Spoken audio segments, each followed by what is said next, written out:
서울에 사는 55세 김 씨는 형의 소식을 듣고 달려갔습니다. 형이 갑자기 쓰러졌다는 전화였거든요. 중환자실에서 만난 형은 이미 말을 제대로 할 수 없는 상태였습니다.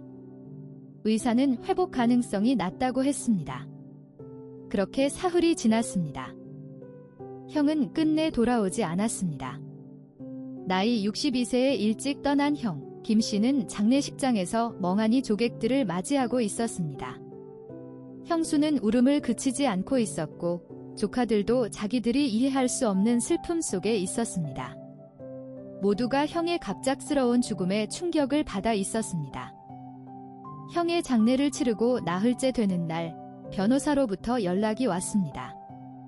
형이 남긴 유언장이 있다는 것이었습니다. 김 씨는 변호사 사무실로 향했습니다. 마음이 철렁했습니다. 형은 재산이 거의 없다고 알고 있었거든요. 오히려 사업을 하면서 빚이 좀 있다고 들었던 기억만 있었습니다. 변호사가 유언장을 읽어내려가기 시작했습니다. 남은 재산인 아파트와 현금은 아내에게, 그리고 변호사가 한 번 더 김 씨를 바라보고는 말을 이었습니다. 사업 과정에서 남은 빚 2억 원은 동생인 김모 씨가 상속받기로 한다. 말이 되지 않는 소리였습니다. 김 씨의 얼굴이 굳어갔습니다. 그 말은 뭐였습니까? 자신이 빚을 떠안으라는 말입니까? 형이 자신에게 2억 원의 빚을 남겼다는 말입니까? 김 씨는 차에 앉아 한참을 움직이지 못했습니다. 가슴이 철렁 내려앉은 기분이었습니다. 평생을 모아온 돈도 별로 없는데 형이 자신을 이렇게 버리고 간 건가 싶었습니다. 자존심이 상했습니다. 배신감이 몰려왔습니다. 그날 저녁, 김 씨는 아내에게 화를 내며 소리를 쳤습니다. 형이 날 이렇게 생각했단 말이야? 자기 빚을 남에게 떠넘기는 형이 있나? 아내는 진정하라고 했지만 김 씨의 분노는 가라앉지 않았습니다. 형과의 지난 세월들이 떠올랐습니다. 형이 자신을 어떻게 봐왔는지가 한순간에 의심스러워졌습니다. 이것이 형의 진정한 마음이었단 말인가요? 밤새 잠을 이루지 못한 김 씨는 새벽 3시에 옛날 사진첩을 꺼냈습니다. 형이 자신을 처음 안던 날의 사진. 초등학교에 입학할 때 형이 선물해준 책가방을 들었던 날의 사진. 형이 자신의 결혼식 때 축사를 했던 모습. 그 모든 사진들이 거짓처럼 느껴졌습니다. 형이 자신을 어떻게 평가했는지 그것이 가장 궁금해졌습니다. 형수에게 전화를 걸고 싶었지만 그럴 용기가 없었습니다. 사흘 뒤 형수가 처음으로 김 씨에게 연락을 했습니다. 너한테 꼭 한번 봐야 할 게 있어. 형수의 목소리는 피곤해 보였습니다. 김 씨는 형수를 만났습니다. 형수는 편지 한 장을 꺼냈습니다. 오빠가 너한테만 남긴 편지야. 장례식 때 못 드렸어. 미안해. 손이 떨렸습니다.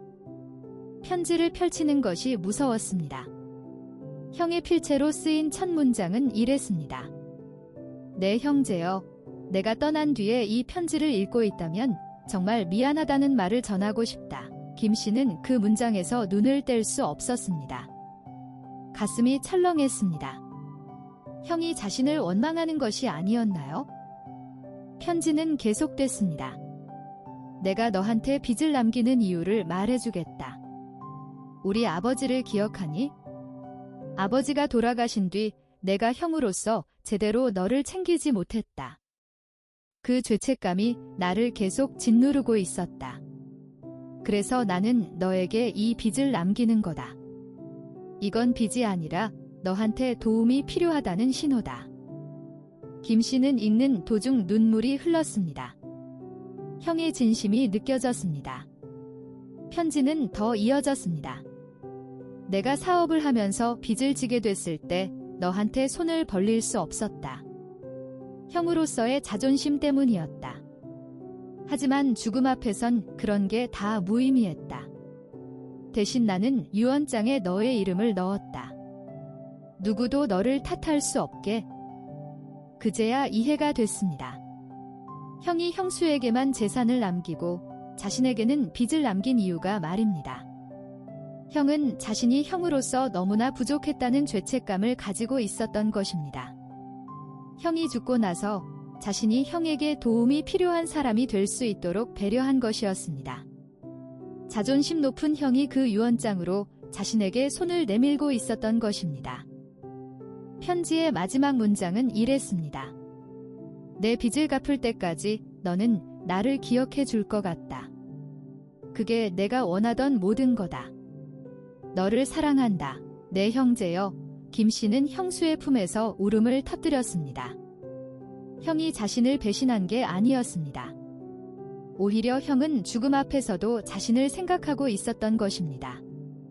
이 이야기가 어떻게 시작됐는지 궁금하셨다면 이제 모든 것이 명확해졌을 겁니다. 형의 빚을 갚기 위해 김씨는 새로운 일을 시작했습니다. 하지만 그것은 더 이상 의무가 아니었습니다. 오히려 형과 이야기하는 시간이 되었습니다. 매달 빚을 갚을 때마다 김씨는 형을 생각했습니다. 형의 마지막 배려를 느끼면서 자신도 누군가의 형이 되어야겠다는 생각을 하게 됐습니다. 오늘따라 그 편지를 다시 꺼내 읽었습니다. 형이 떠난 지도 이제 2년이 가까워졌습니다. 빚도 거의 다 갚아가고 있습니다. 하지만 김씨는 그 빚을 빨리 갚으려고 하지 않습니다. 이 빚이 끝나면 형과의 만남도 끝난다고 생각하기 때문입니다. 이것도 어떻게 보면 오래된 빚처럼 형과의 또 다른 인연이 아닐까 생각합니다. 혹시 여러분도 가족관계에서 오해하고 있는 부분이 있지 않을까요? 표현하지 못한 사랑, 전달되지 못한 진심들이 우리 주변에는 얼마나 많이 있는지 모릅니다. 이 이야기가 마음에 남으셨다면 좋아요와 구독으로 응원해주세요. 형이 정말 자신을 사랑했다는 것을 알게 된 순간부터 김씨의 인생이 조금은 달라졌습니다. 형의 그 마지막 배려와 진심이 지금도 그의 마음을 지탱하고 있습니다. 이 이야기가 마음에 남으셨다면 좋아요와 구독으로 다음 이야기에도 함께 해주세요.